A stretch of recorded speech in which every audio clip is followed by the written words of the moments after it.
So I'm looking at this video today from HistoryMarche, and this one's called The Battle of Grunwald, 1440, the downfall of the Teutonic Order. I recently just got finished with the whole Prussia series by Kings and Generals, and this was one of the early battles mentioned, so it only seems fitting that this be the one we check out from our good old boy HistoryMarche. And I am a little bit excited, but for a little bit more of a personal reason. I like the name Grunwald because I don't play Mount and Blade Warband anymore. I no longer even have my own room at the moment, so I can't even play my PS4, but I still do have my computer, so nowadays I just play Total War Rome 2. But back when I used to play Mount and Blade Warband, which was like for, let's see, I started in 2019. Holy crap, I played for so many years. I didn't stop until January of this year, so yeah, I played that game for years. That was my comfort game for a long time. And one of the castles was called Grunwalder Castle. Basically Grunwald, but you add the ER, and then yeah, it was actually one of the hardest castles to take. I took so many casualties, so good times, good times. So I'm a little bit, little cool trivia, little fun reminder for just by the name. So yeah, I've yapped enough. I think it's time to get started now. So, if you want to watch the original video by HistoryMarche, the link is down in the description down below. And if you enjoy my channel and you want to help me out in any way, shape, or form, feel free to please like, comment, subscribe, and maybe consider becoming a member. It would really help me out a lot in these tough times, and I would appreciate it. It's only for $1 a month, and you get early access to everything. Now, with that said, and now without any further ado, let's do. At the beginning of the 15th century, tensions between the Teutonic Order and the Polish-Lithuanian Commonwealth grew steadily. The goal of the Teutonic Order was to baptize and fight against Baltic pagan tribes. But as much of the region converted to Christianity over the past few decades, the original purpose of the Order diminished greatly. Now, a new rivalry emerged between the Teutonic Order and the formerly pagan Lithuania, and its ally the Kingdom of Poland over Samogitia, one of the last remaining bastions of pagan religion in the Baltic region. According to the Treaty of Salinas, signed by the Grand Duke of Lithuania, Vytautas, and the Grand Master of the Teutonic Order, Konrad von Jungingen, Samogitia belonged to the Teutonic Order. This was extremely important because this stretch of land separated the Knights of Prussia from the Knights of Livonia, and as such, it was of significant strategic importance. But the people of Samogitia refused to accept the Teutons as their masters, which led to a series of uprisings against the order. Grand Master Konrad von Jungingen responded with incursions into Samogitian territory, which resulted in looting and brutal reprisals against the local pagan population. The Samogitian uprisings were secretly supported by Vytautas, but the Grand Duke could not intervene against the Teutonic Order due to numerous internal problems he faced within his own realm. Conversely, in 1402, Świdrigaila, the brother of the Polish king Jogaila, and a contender for the Lithuanian throne, received full support of the Teutonic Knights. At the head of their army, he then marched into Lithuania to overthrow the Grand Duke Vytautas. This episode is brought to you by CuriosityStream, a subscription streaming service. Despite the backing he received from the Teutonic Order, Świdrigaila's invasion did not enjoy much success, and the army was forced to turn back. Vytautas had priorities of his own, so he was all too happy to make peace with the Teutons in 1404. According to the agreement, Samogitia remained in Teutonic hands, while Świdrigaila had to contend himself with managing a piece of land in the south of the country, Podolia.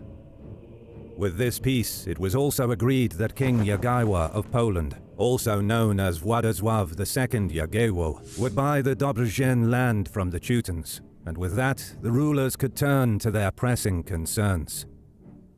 Grand Duke Vytautas and King Władysław II settled their accounts with the revolt in Smolensk and waged wars against the Russian Grand Duchy.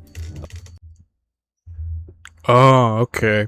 So I apologize for the pause. I actually got a bit confused because I do know of an entity which has popped up a few times called the Polish-Lithuanian Commonwealth, and I was a bit confused at the moment. I'm like, wait a minute, there's Lithuania, but there's Poland, and then I was just thinking right now, but the Commonwealth, they were Poland, Lithuania, so, and then my head started spinning, and then I realized it's not founded until, like, 1569, which is a long time from the taking of this place. So I guess that's when their union happened, and they kind of merged into this single-ish entity. I don't know about the complete workings, if it was kind of like an Austrian-Hungarian empire situation, where they're both technically one empire, but they're both individual enough and powerful enough where you have to put both titles in the name, Austrian-Hungary, and then, again, I'm not going to pretend I know a lot about the Poland-Lithuanian Commonwealth, but I'm actually fascinated because it's something that's popped up, so it's something I'm going to have to be covering, in the near future for sure. And, yeah, okay, so this is before the merger. Of Moscow. On the other hand, Conrad used the peace to rebuild the previously demolished fortifications in Samogitia, but also to build new ones. He was helped in this by his former enemy Vytautas, and in return, the Teutons helped him with the wars in the east. However, this peace did not last long. In the spring of 1407, Teutonic Grand Master Conrad von Jungingen died. Thanks to his diplomatic abilities, the Order's knights enjoyed great success in recent years. But now, he was replaced by his not very skilled and militant brother, Ulrich von Jungingen. Mere months after the change of power in the Teutonic Order, tensions in Samogitia resumed. The locals sent letters to the courts of Europe, asking for help in ridding themselves of the Teutonic yoke. In particular, the King of Poland and the Grand Duke of Lithuania kept a watchful eye. Having recently ended their internal problems, as well as the war in the east, they could now turn their attention to the Teutonic Order. The two rulers convened at Navachrudak, where they agreed to deal with the question of Samogitia, in the interest of the Polish-Lithuanian Union. The plan was to support the uprising and provoke the Teutonic Order into declaring war. In 1409, the second uprising began in Samogitia. By the summer... Man, these people really won't chill the heck out. I mean, it makes sense.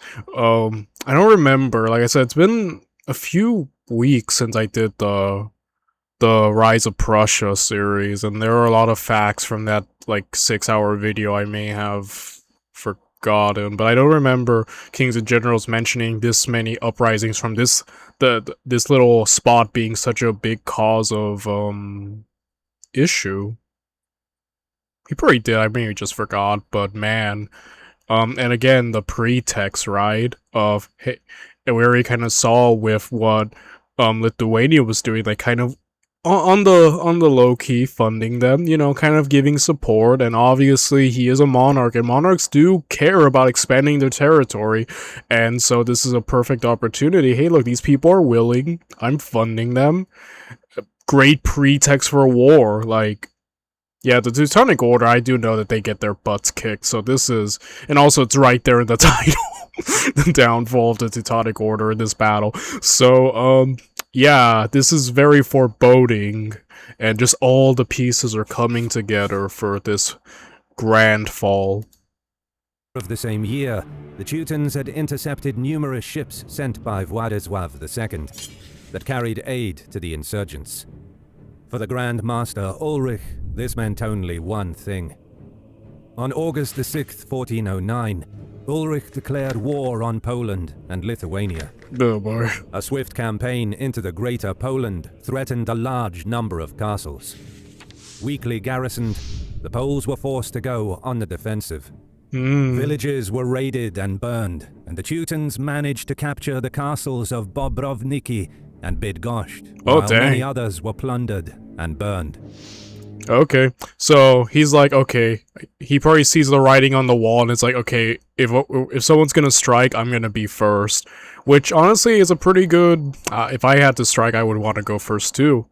All right, like a little blitz there, move quick, but the momentum. I'm wondering how long that's gonna last. With the Polish army unable to mobilize in time, the Holy Roman Empire intervened, brokering a truce. However, it was clear that war was inevitable. Both Grand Master Ulrich and King Władysław II made extensive preparations for the upcoming confrontation, building up their military presence along the shared border between the Polish-Lithuanian Union and the Teutonic Order. The Teutons paid a stable sum to secure support from the Holy Roman Empire. An even larger payment was made to the Hungarian king, Sigismund, for him to lead his army into Polish-held Moldavia, to which he laid claim. Alright, I like the strategy he's going with, Ulrich. Again, he kind of already mentioned that Ulrich wasn't as good as his brother, but I do kind of like what he's doing here, because it's the exact same strategy that I use it when I'm playing Total War Rome 2. And that's it, when I have enemies, I pay other people who are also their enemies to join in the war and to attack them from other fronts. It's actually one of my favorite things. I really feel like the UK during the Napoleonic Wars just funding coalition wars, which is kind of what I'm doing, so, you know, and what he's doing right here. So I do kind of like that he's going about this, but again, it's the fickleness of allies at times that's the real problem in these kinds of situations, because if you have yourself very fickle allies, well then, you just wasted a lot of money for nothing. And Hungary has a really bad track record on this channel, because the most we've seen in Hungary is in the Ottoman Empire series, and every time everyone tried to make an alliance with Hungary, they never helped. Hungary just sat down and never helped. Wallachia, Albania, basically anyone who ever sought help from Hungary never really helped. And again, that's on this channel, which I'm most familiar with them is through the Ottoman perspective. So again, I'm keeping my eyes on Hungary. I don't think they're gonna, who knows, maybe they might finally break the record and actually join in for once, but I don't know. They have a bad track record of being allies on this channel. In addition to this, the Teutons raised a strong army with the help of mercenaries from across Europe, mainly from Germany, Bohemia, and a modest contingent of Hungarians. Okay. On the other side, Polish-Lithuanian leadership gathered a large army, primarily recruited from within the Union, along with a number of mercenaries from Moravia and Bohemia, while units from Moldavia.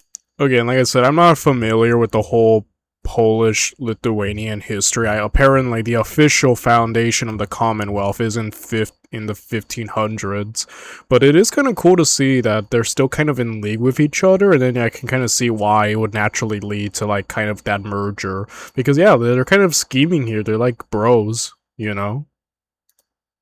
Moldavia came under the command of Voivode Alexander I, who also brought with him a contingent of Tatar units.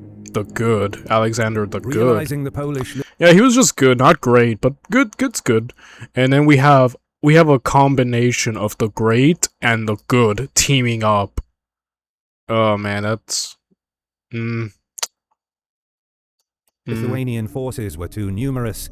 The Teutons took up a defensive position, hoping to deal with one part of the enemy army at a time. Okay. Divide and conquer. Always great when you're dealing with overwhelming manpower. If you can separate or, you know, limit the amount of troops they can field at a time, that's always smart. You know, take them on at bite-sized bunches, you know? But as the summer of 1410 rolled around, reports of multiple incursions into Teutonic lands reached Grand Master Ulrich. Information arrived that the enemy entered from the east and was advancing on Ragnit. Not long after, word came that Polish forces were moving towards Ostroda and that Bydgoszcz was under attack. The Teutons responded by sending smaller regiments to check the advancing enemy, while moving their main army to relieve Bydgoszcz. However, these attacks were only a diversion. Oh. Polish and Lithuanian armies united their forces at Czerwinsk and had gone directly for the Teutonic capital, Marienburg. They left a trail of destruction, pillaging villages and churches, while many of the merits were awarded to the Tatar squads, who were infamous for their craft.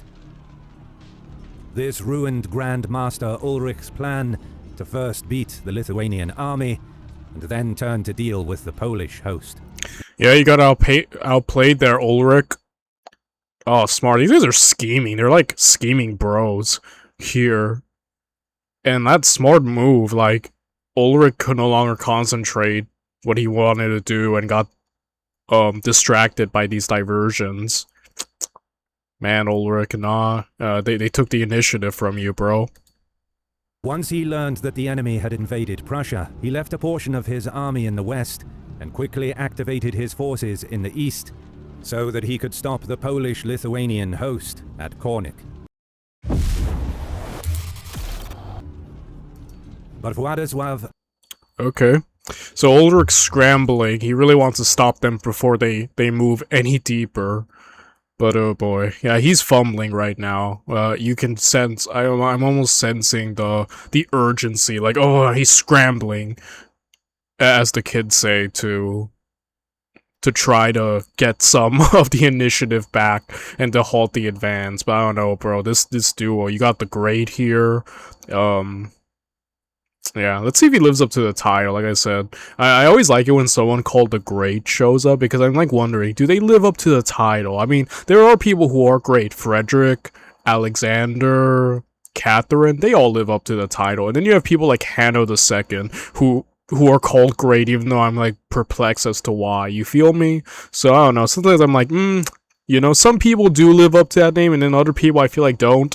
So I guess I have a new person to judge and see if they're that great. And Vytautas decided to simply bypass Kornik, deciding that this fortified castle was not a convenient place to wage a battle. They continued east, aiming to avoid larger rivers that would present an obstacle. The Teutons followed close behind, planning to block the road to the center of their domain. On the morning of July 15th, 1410, after a long march, the two opposing armies faced each other. On the right wing of the Polish-Lithuanian army stood the Lithuanians, made mostly out of light cavalry, led by their ruler, Grand Duke Vytautas.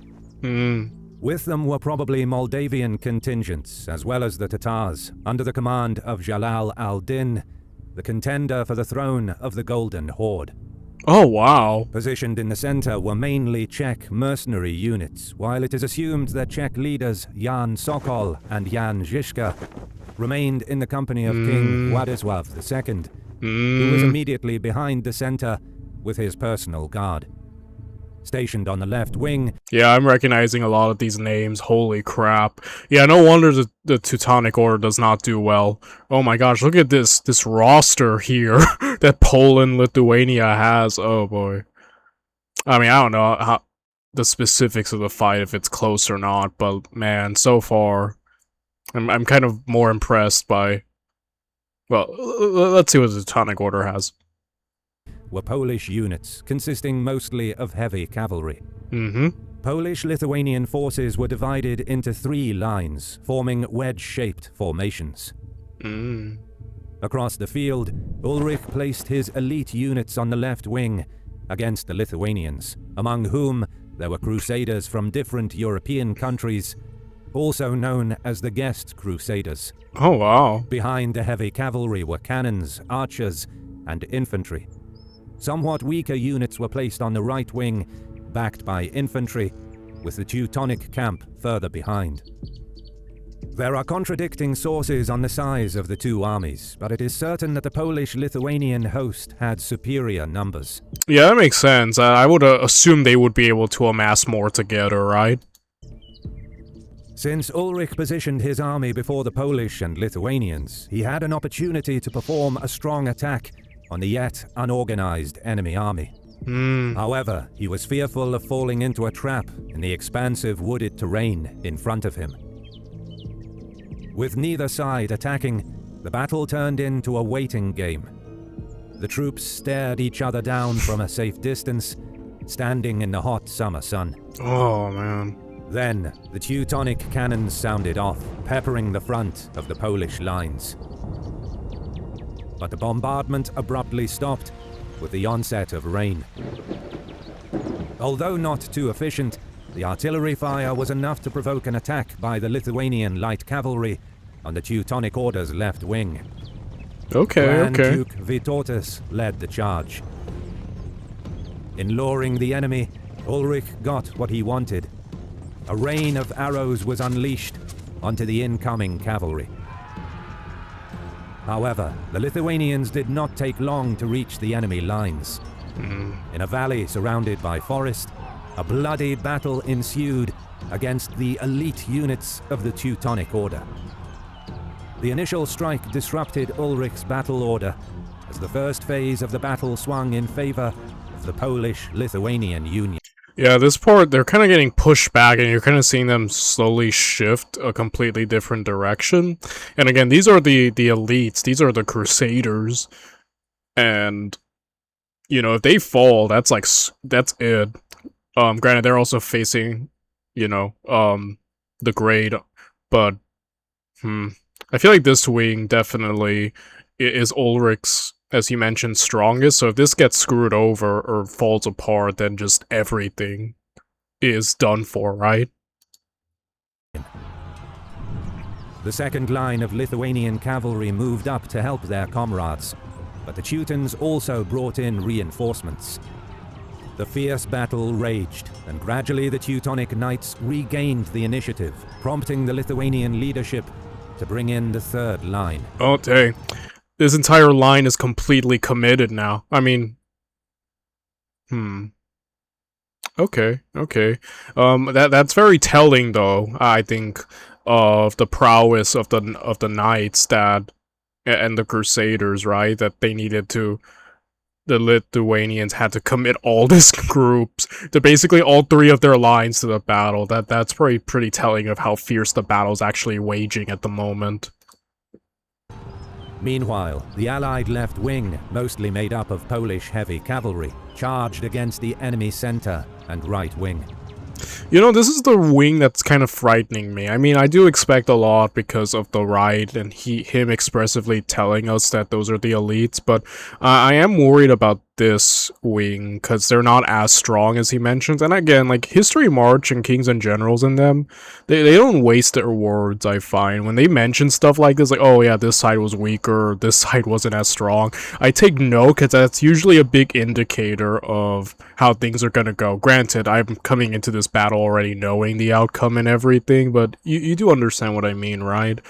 And heavy cavalry, as we've seen in many other series, such as the Ottoman series, like European heavy cavalry is really strong, especially around this time period, able to give a lot of, in fact, at times push back entire lines or destroy them. So, like, I'm wondering if they have they're gonna have to hold, because I just can't see this line destroying or pushing back the heavy cavalry. At most, I think they're just gonna have to find a way to hold, but again, a heavy cavalry charge is very devastating, especially at this point in what we're familiar with, you know?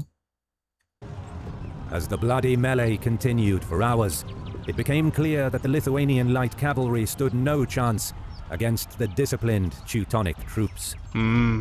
Ulrich's counterattack ultimately forced the enemy to retreat from the valley, with the guest Crusaders in pursuit. Oh wow. Oh wow, they're actually pushing them back. Of their right wing shook the morale of the rest of the Polish-Lithuanian line. Oh dang, holy crap. Czech mercenaries nearly broke and fled, but were stopped by their commanders. Oh, okay, the right wing is victorious. Well, wait, no, that would be Ulrich's left, right? So Ulrich's left is victorious, sending them on. Wow, dang. Okay, the elites definitely lived up to their name, and I'm more surprised by his right, though. Heavy cavalry is really powerful, yet these units, even though despite him saying they weren't, like, the strongest, still managing to push them back this far and all the way like nearing to their other reserves, other lines, I think is actually really impressive. This is the one that's getting, this is definitely the one that's surprising me the most, this outcome. But, crucially, the order from Smolensk managed to check the enemy in their sector, which ensured they could not be cut off from the rest of the Polish army. Their steadfast action protected the endangered right part of the left wing against a potential attack. Okay, smart. The Lithuanian cavalry left the battlefield, chased by individual Teutonic units. Only a small part of the Lithuanian force stayed in the fight to help the Polish right side. There are reserves on both sides. It's gonna, I think it might have to come down to that, right? The reserves. Meanwhile, the sustained attack on the Polish line was aimed at the banner of Krakow, one of the most important in Poland. Teutonic knights hacked their way forward, knowing that by capturing this banner, they would deal a serious blow to the morale of the Polish troops. Okay, smart. The Krakow banner briefly fell into Teutonic hands before being recovered by Polish fighters in a rapid counterattack. As the battle continued to swing back and forth, the Polish leadership introduced the last of their fresh troops into the battle. On the opposite end, Ulrich observed the battle from the high ground, with significant numbers still in reserve. That's the reserves, man. The Teutonic Order loses this battle, right? How do they lose? Things are going incredibly well. Well, then again, we've seen battles where things go well and then something last minute happens, but am I wrong? No, they definitely lost this battle if I remember. Okay, wait. Or am I thinking of a different battle? No, I think it was this one. Polish army was still in the fight, but seeing that Władysław was now fully committed, the Grand Master sent in the reserves to finish off the enemy. Instead of a direct attack, Ulrich decided on an interesting maneuver. A flank? With his troops, he outflanked his left wing and drove the attack into the Polish right side. The flank. Say it with me now. The oldest trick in the book strikes again. Wow. Okay. I see you, Ulrich. Usually a very sound strategy. The flank usually is always, well, not always, but usually a very reliable and successful one. Again, I've seen so many successful flanking maneuvers. I'm trying to think of all the times I've seen an unsuccessful flank. We've seen a few, but we've seen more successful, so I don't know, Ulrich. We're gonna have to see, bro, if you'll be one of the successes or not. Which was already in a terrible state. The target of this attack was none other than the king himself. Oh, One of Ulrich's squadrons broke through to Władysław, where the king's retinue fought valiantly to protect him. Again, very ballsy. He's like, I'm going straight for the king. I respect that. He's trying to go for the morale breaks, the taking on the most important guys. He's trying to go for that decisive victory that can crush their morale. So I do. Ulrich's not too bad. Like, I know that he kind of brought up he's not as good as his brother, and I guess we'll see maybe if this all ends up as a failure. But so far, his conduct has kind of been impressive, dare I say, in this display. His performance so far is really, really well, in my opinion. Then again, we'll see how the next 3 minutes shapes everything, eh? And Władysław himself took part in the brutal melee. Meanwhile, more Teutonic contingents struck the Polish rear. Oh boy. Trapped in the massive crush from all sides for around 4 hours, it was only a matter of time before the tired Polish troops would give up. But around 1 p.m., war trumpets and thud of horses could be heard behind Ulrich and his reserve. The Lithuanian cavalry that had earlier left the battlefield had returned to help their comrades in arms. In another... they recovered. Oh, crap. Fierce charge, similar to the one that started the battle, They crashed into the Teutonic line, determined to finish them off. Oh, what a disaster. Dude, I've been in this exact same situation in Total War Rome 2.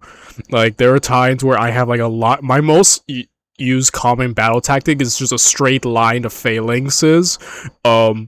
Cavalry on the wings, usually skirmishers, usually in the front, but when the battle, like, they get too close, I put them in the rear. And, maybe, like, 1 or 2 units of, like, swordsmen. But, like, there are times, especially in the bigger battles, where just I have to commit everything, and then I have fallen victim to this, where the enemy AI will outflank and hit one of my phalanxes in the sides. Usually that's what causes me to use my reserves, but again, I usually manage to get out with, like, with heavy casualties, but still manage to pull off a win. This though, oh my gosh. There is no reserves to save the day. That's the problem here. Oh, dude, that's awful. Again, like, we've seen at times, I can't think of many times where I've seen a fleeing enemy actually successfully regroup and come back. That doesn't happen often. Usually when one wing routes, they usually stay routed until the end of the battle. This is one of the few times where they actually got their crap together and reformed and came back. So that sucks. That sucks for the Ulrich. He was doing so well too. That's the thing. Ulrich was doing so well. It's just this. This is the...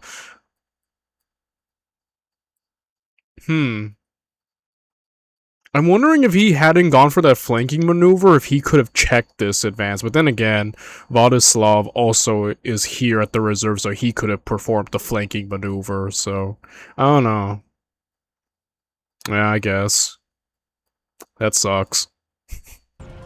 To this day, there is a debate about whether the Lithuanian retreat from the battlefield was a feigned retreat, or if the Lithuanians were simply defeated, but managed to rally and rejoin the fighting. Whatever the case, now, Ulrich found himself surrounded inside the Polish-Lithuanian ring. While trying to fight his way out with his men, Ulrich fell in battle. Oh, that sucks. The Teutons, the day was lost. One part of their army managed to retreat, but many were cut down by the pursuing Polish-Lithuanian cavalry. The encircled Teutonic knights, however, suffered the worst fate. All except a few men perished inside the ring that closed around them. While sources disagree on the exact number Oh, that's awful. Holy crap. of casualties, it is safe to say that thousands fell in the fighting, with the death toll especially high for the Teutonic Order. After the battle, the Polish-Lithuanian leadership allowed their troops to rest before moving to besiege Marienburg, the capital of the Teutonic Order. However, the castle's defenses were strong enough to fight off the attackers, but many other towns surrendered without a fight. A large part of the Polish-Lithuanian army soon returned back to their homes, which the Teutons used to retake some of the towns. However, the Order suffered another defeat at Koronovo a few months later, and the Peace of Thorn was created. According to the treaty, Samogitia went to Lithuania, while the castles taken by the Teutons throughout the war were returned to Poland. The Battle of Grunwald was a turning point. Yeah, that's a bad peace deal, but it goes to show that, yeah, that the Poland-Lithuania had all the momentum in those negotiations. Wow. In the history of the Baltic region, the Teutonic Order would not be able to recover from the losses they suffered, and would never again be the regional force that they once were. If you stayed around this far, thank you for watching. The defeat of the Teutonic Order was resounding. According to the Teutonic payroll records, only 1,427 men reported back, holy crap, to claim their pay. Of 1,200 men sent, only 300 returned. Between 203 and 211 brothers of the Order were killed out of 270 that participated in the battle, including much of the Teutonic leadership. Polish and Lithuanian forces took several thousand captives. What a complete crap show. Okay, the defeat at Grunwald left the Teutonic Order with few forces to defend their territories, with officially christened. The order had difficulties recruiting new volunteers. They then needed to rely on mercenary troops, which proved, an expensive drain on their already depleted budget. The internal conflicts, economic decline, and tax increase led to unrest, the ultimate downfall of the order.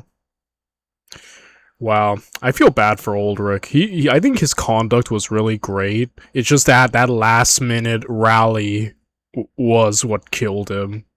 Because he was doing, I was like, dude, this guy's not so bad. I was like expecting a lot more incompetence from the way HistoryMarche described him, you know?